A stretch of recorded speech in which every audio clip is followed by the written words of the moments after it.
Meus irmãos, que o poder do Espírito Santo é o único poder que pode trazer paz, união, cura e salvação à igreja e ao mundo. Deus nunca perdeu o controle da história. E a sua palavra vai resgatar o reavivamento. A Bíblia está aqui, tá? E nós temos a palavra de Deus. Louvado seja o Senhor. E quando Jesus estava subindo para o céu, à vista ali da sua infante igreja, não havia desespero, não havia insegurança, desunião entre os apóstolos ali. Não havia desunião de propósito, não havia nada disso. Durante muito tempo, nós andamos atrás de modelos novos para as novas igrejas. E esquecemos das antigas profecias, viu? Esquecemos da velha igreja de Atos dos Apóstolos. E os discípulos sabiam o que deviam fazer. Os discípulos deviam ir orar e orar, até eles serem batizados com o Espírito Santo. E com essa oração viria a confissão de muitos pecados. Com a oração viria a união fraterna e de propósito entre os discípulos. Também viria a renúncia do eu e o ardente desejo de salvar almas, criando assim um ambiente propício e necessário para o derramamento do Espírito Santo. E foi o que aconteceu, viu? Naquela madrugada daquele domingo de Pentecostes. Pentecostes era uma festa que havia ali em Jerusalém. Todos os anos vinham pessoas ali de todos os povos, de todas as nações para participarem dessa festa. De todos os países ali, todos mesmo. E pouco antes da morte de Cristo, na quinta-feira, um grupo de homens então ali entra no cenáculo, juntamente com Jesus. Para o quê? Para participar com Jesus, com ele, da celebração da Páscoa. O cenáculo era um local onde ocorreram muitos eventos importantes, viu? Era um local de oração, de intercessão e de adoração. E menos de 50 dias depois, esse mesmo grupo de homens entra novamente no cenáculo, mas dessa vez sem Jesus. Porém, esses homens saíram dali completamente diferentes, viu? Mas e o que aconteceu com esses homens? Abra sua Bíblia em Atos 2, 1 a 4. Livro de Atos 2, 1, 4. Um feliz sábado a todos. Meu nome é Luiz Augusto, todos de Quiazinho. Atos 2, 1, 4. A minha já está aberta aqui marcada. Livro de Atos 2, 1, 4. E diz assim, no primeiro versículo de Atos 2: E cumprindo-se o dia de Pentecostes, estavam todos concordemente no mesmo lugar. E de repente veio do céu um som, como de um vento veemente e impetuoso, e encheu toda a casa em que estavam sentados. E foram vistas por eles línguas repartidas, como que de fogo, as quais pousaram sobre cada um deles. 4. E todos foram cheios do Espírito Santo, e começaram a falar noutras línguas, conforme o Espírito Santo lhes concedia que falasse. Muito lindo, né? É de causar inveja isso aqui, porque o propósito da evangelização é o que ali? É a transformação. Mas quanto de nós temos vontade que isso aconteça conosco, hein? A quanto de nós estamos dispostos a renunciar renunciar e a se entregar, confessar e a mudar de vida, como os apóstolos ali fizeram nesse dia. Se todos nós tivéssemos essa disposição, todos nós seríamos cheios do Espírito Santo.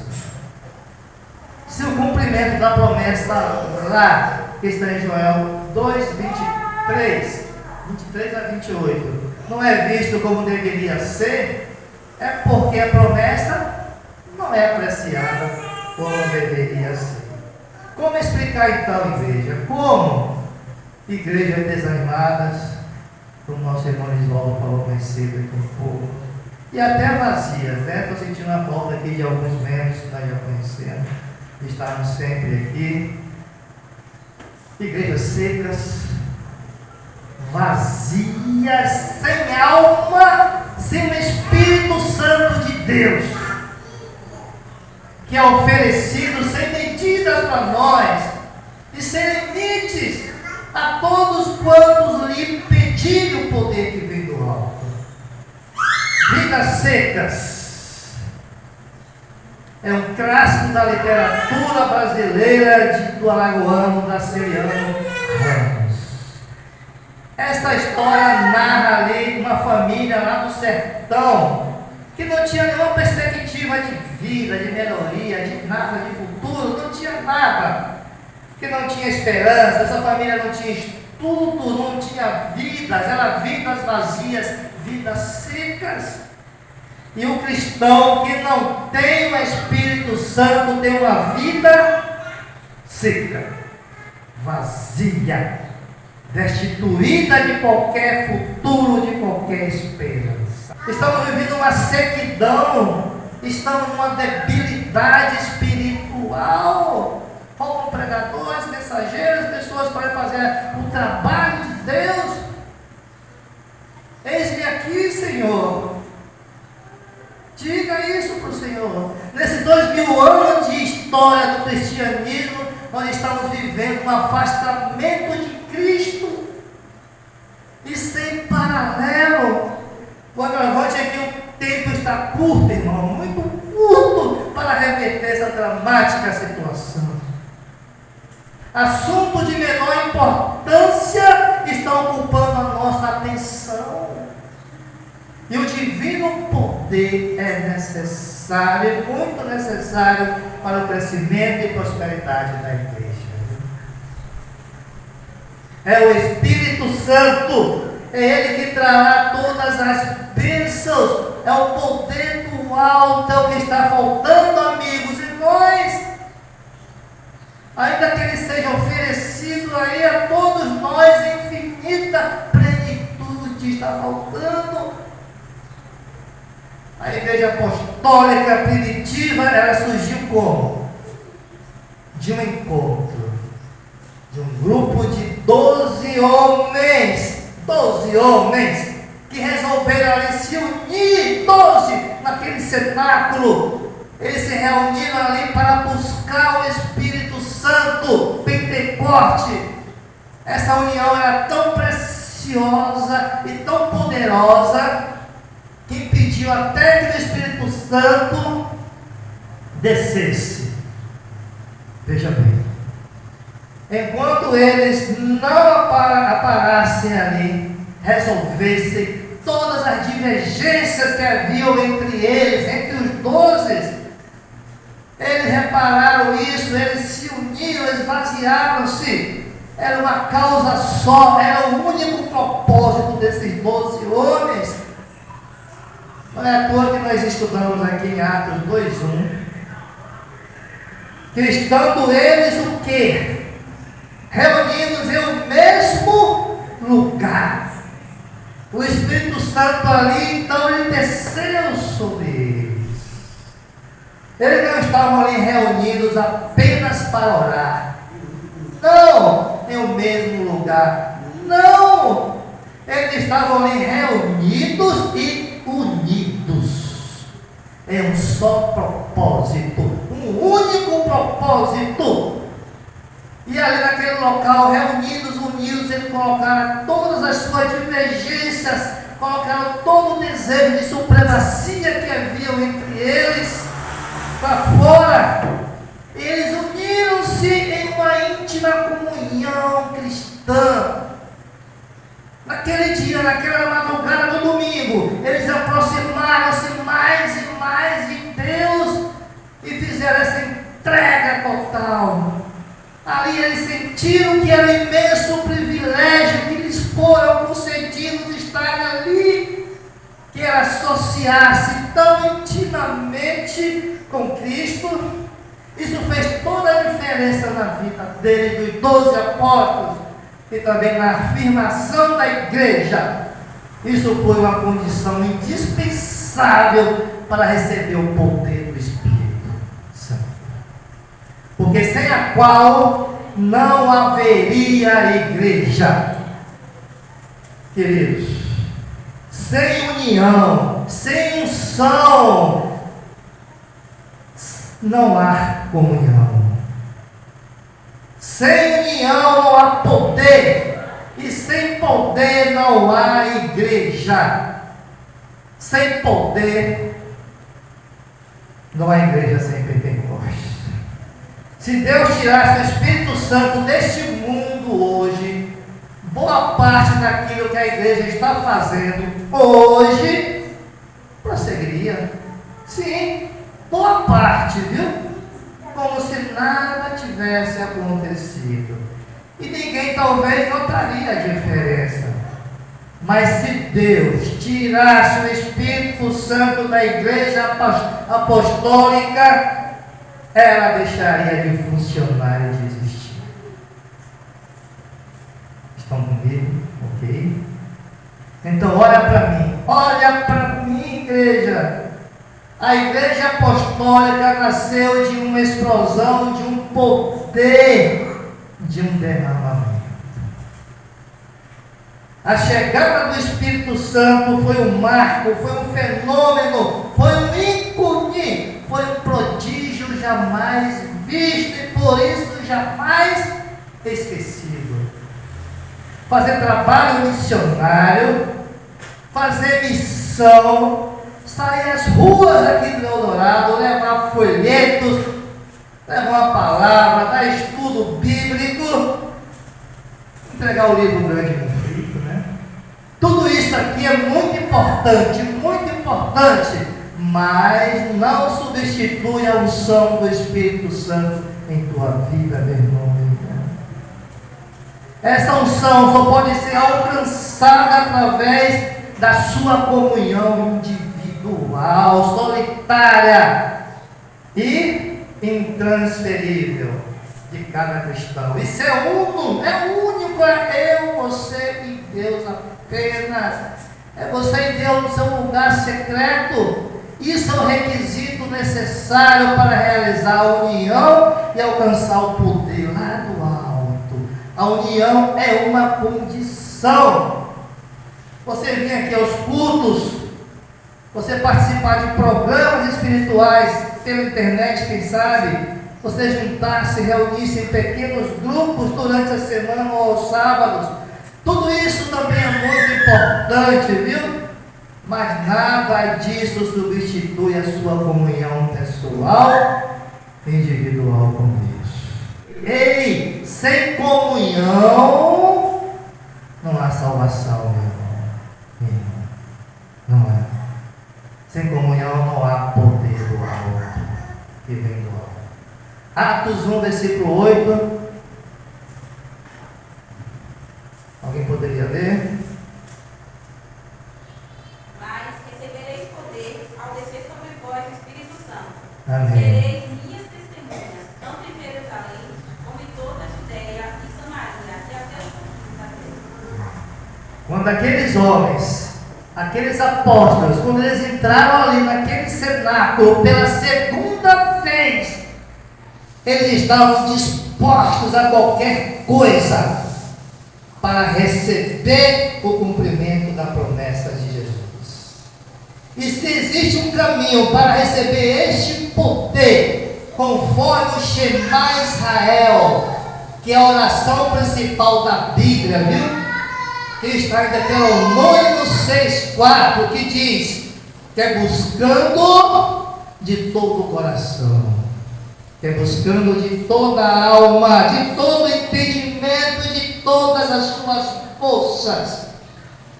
Ninguém conseguirá convencer Deus, meu irmão, por uma ação de pequena ou média devoção. Ninguém.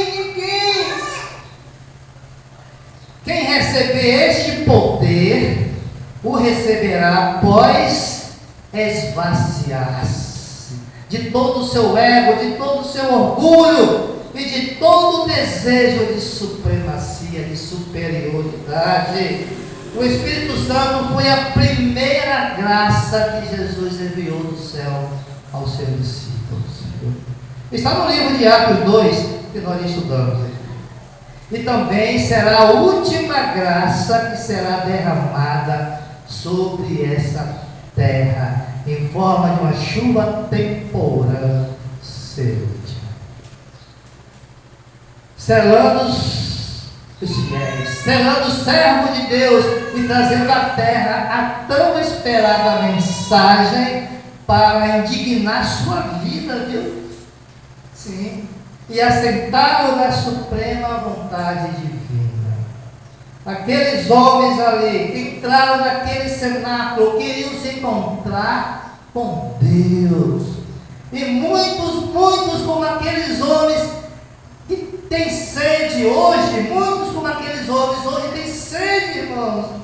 E certamente esses homens sedentos hoje também encontrarão Deus, como os apóstolos encontraram.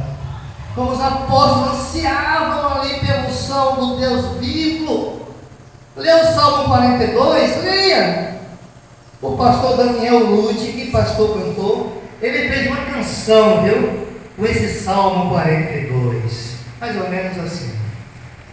Como a costa suspira pelas correntes das águas, assim por ti, ó Deus, suspira minha alma. A minha alma tem sede do Deus vivo. As minhas lágrimas têm sido meu alimento. Muitos me dizem, o teu Deus, onde está? Dentro de mim se derrama minha alma. Porque estás abatido, minha alma? Porque te perturbas dentro de mim? Espera em Deus, pois ainda o louvarei. Esses 12 homens, irmãos, estavam espiritualmente nus. E eles recorreram a Deus para serem revestidos do bendito Espírito Santo. Eles tinham sede do Deus vivo ali, como uma costa suspirava pelas correntes das águas. Eles esvaziaram de tudo. Eles ansiavam por serem cheios, mas sem nenhum poder, mas sem nenhuma evidência, cheios apenas pela fé.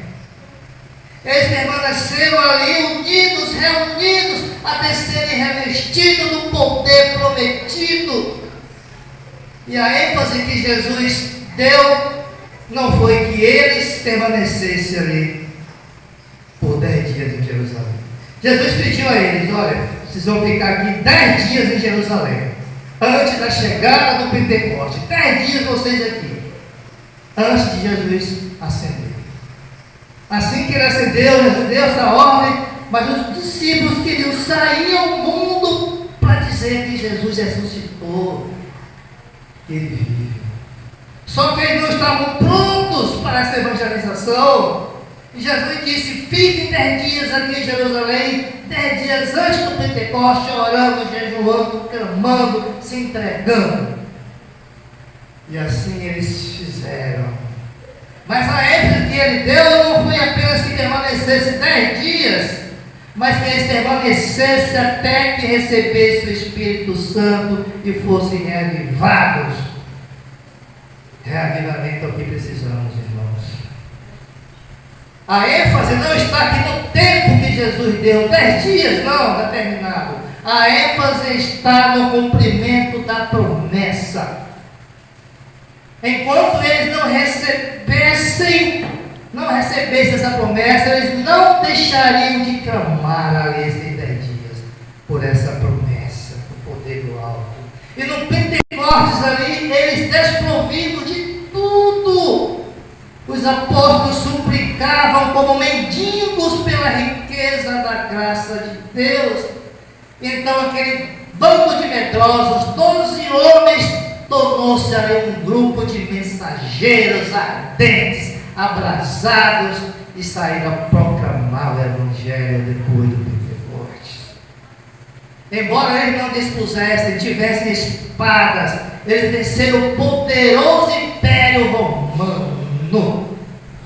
Apesar deles não possuírem prestígios eclesiásticos, eles opuseram-se ali à ortodoxia em Jerusalém, estéril, feridos de morte. Embora esses 12 homens fossem iletrados, eles declararam destemidamente, sem medo, que todo o conselho de Deus ali para o mundo. Eles assombraram o mundo com a pregação do Evangelho depois desses dias do Pentecostes. Nos nossos dias se virá ou não o reavivamento associado à igreja, rejeitando qualquer sistema que submeta ao conformismo espiritual do cristianismo moderno. Amanhã não vou nem adorado pregar, não vou nem avisar. Mas buscando incansavelmente o poder que transforma o ordinário em extraordinário. Louvado seja Deus. Queremos te pedir, Senhor, o teu poder. E depois, o que aconteceu com esses homens, hein? Queridos, a terra inteira foi inundada com a mensagem de um Salvador que havia morrido pelos pecados do mundo. Eles passaram 10 dias em Jerusalém amando de Deus, orando e clamando. Como é que eles poderiam sair para anunciar essa mensagem de um Deus vivo se eles estavam mortos? Como eles iriam anunciar que Jesus ressuscitou se esses 12 homens precisavam de um ressuscitamento espiritual? Mas após o recebimento desse poder, esvaziaram-se de tudo e foram aptos a proclamar essa mensagem ao mundo, que Deus estava vivo. Aleluia! Hoje a ênfase do Evangelho tem um complemento fundamental. Ele ressuscitou. Sim, Ele está vivo. Sim, e Ele voltará. Mas antes que Ele volte, haverá outro reavivamento, viu? Como da primitiva e verdadeira piedade, como jamais houve. E por este poder adicional que toda a igreja individual e coletivamente deve se achar clamando neste momento, para estar apta e em condições de cumprir a sua missão, como aqueles homens clamaram e ficaram aptos a cumprir a sua missão de pregar o Evangelho a todo mundo. Cada passo que os apóstolos ali deram no cenáculo, cada passo foi uma obediência divina. Eles se achavam ali atormentados por sua infidelidade espiritual. Eles haviam decepcionado o Mestre, e no Pentecoste agora estavam libertos. Eles estavam convertidos, e Pedro se tornou o pregador principal do Pentecoste, viu? O apóstolo Pedro. Foi dele o sermão ali que levou cerca de 3.000 pessoas ao batismo pelo poder do Espírito Santo. Haviam sorrisos, haviam abraços, havia redenção naquele dia. Havia lágrimas, irmã, de arrependimento, viu? Mas tinha lágrimas de alegrias também. E muita esperança naquele dia. Aqueles homens ali estavam rasgando o seu coração e não as suas vestes, viu? Para o povo de Deus. E para o povo de Deus só existem dois lugares seguros. Dois. O pó da terra, se morrermos com Cristo, ou no céu. E é somente depois do chão, que nós podemos nos levantar na oração e anunciar com poder a mensagem que o Senhor deixou à sua igreja. Lucas 4,18 para concluirmos. Lucas 4,18. O Espírito do Senhor está sobre mim, pelo que me ungiu para evangelizar os pobres. Envia-me para proclamar libertação aos cativos e restauração à vida aos cegos, para pôr liberdade ao oprimido. Então para quê? Para que queremos o Espírito Santo? Para quê? Para nós ficarmos orgulhosos de termos o Espírito Santo? Não. A Bíblia diz: o Espírito Santo vem para moldar o nosso caráter, para transformar a nossa vida e nos usar aonde? Na pregação do Evangelho. Foi assim com os apóstolos, e tem que ser assim com cada um de nós. Jesus disse: o Espírito do Senhor está sobre mim e me ungiu para evangelizar. Fora disso, não existe propósito nenhum, é para evangelizar. O plano de Deus é que o Evangelho seja pregado no mundo inteiro. É o seu plano, para que todas as pessoas conheçam a verdade e se preparem para a volta de Jesus. E o versículo 19 de Lucas 4, eu vou ler o 19 aqui. E para anunciar, apregoar o ano aceitável do Senhor. Mas, espera aí. E para apregoar o que, pregador Luiz Augusto? O que? Apregoar o que? O perdão. Para anunciar o que? A graça e a salvação. Fundo musical, você não poesia para nós? Deus é santo, santo, santo, puro, puro. E não há como o Espírito Santo se manifestar onde há sujeira. Ele não pode se manifestar onde há profano, não pode. Então, se eu quero atrair Deus para a minha vida, se eu quero, obrigatoriamente, Ele tem que se separar da sujeira desse mundo. Eu tenho que me sair, não há como. Você não precisa deixar o profano para vir para essa igreja, não, viu? Não precisa. Você pode vir sim. Sabe por quê? Porque essas portas estão sempre abertas. Aqui não há preconceitos, aqui não há discriminação de qualquer pessoa. Qualquer pessoa pode parar, entrar e sentar aqui. Mas isso não quer dizer que você vai receber o Espírito Santo. Não é porque você entrou aqui que você vai ser cheio de Deus. Não é porque você entrou aqui que você vai ser uma nova criatura. Você tem que chegar a Jesus. Então, irmão, é comunhão. Liberte-se de tudo que te aprisiona, como aqueles 12 homens fizeram lá no Pentecostes. Você tem que atrair o Espírito Santo. Você tem que se limpar as vestes do Cordeiro. E quando falamos em santificação, não estamos falando em perfeição, que você vai conseguir viver uma vida perfeita. Não. Eu não vivo, eu sou falho. E os demais companheiros que pregam aqui também falham. Porque são seres humanos, não somos seres celestiais ainda. Mas a santificação diz respeito a uma decisão que você toma, é sua você, de andar na luz, de andar com Deus.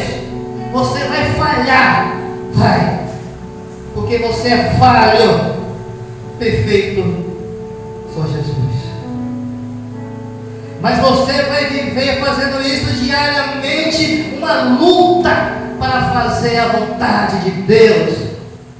Fazendo isso, você vai andar no seu temor. Você vai se preocupar a cada instante.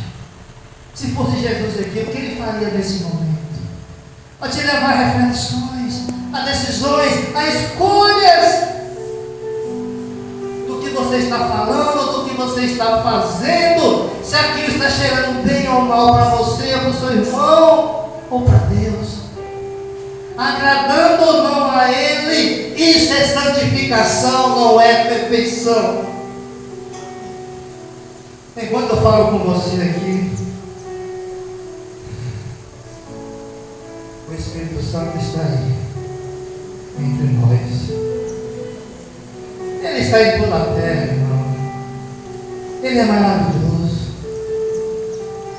Ele nos convence do pecado, da justiça e do juízo. Ele que abre a nossa mente, Ele que nos capacita, Ele nos ajuda a entender e aceitar a sua palavra. Receberemos poder. Leram para a gente ali há pouco, em Atos 8. E este poder vem do alto. Mas liberte-se, livre-se de tudo que te aprisiona. Isso não é uma opção entre muitas que nós temos. Não é uma opção apenas. É a única opção que temos de receber o poder de Deus. É hora de nos unirmos nesse fim de ano com uma íntima comunhão com o Pai, com o Filho e com o Espírito Santo. E que a verdade de Deus ela possa sobressair em sua vida, meu irmão. Você crê no que diz a Bíblia? Você crê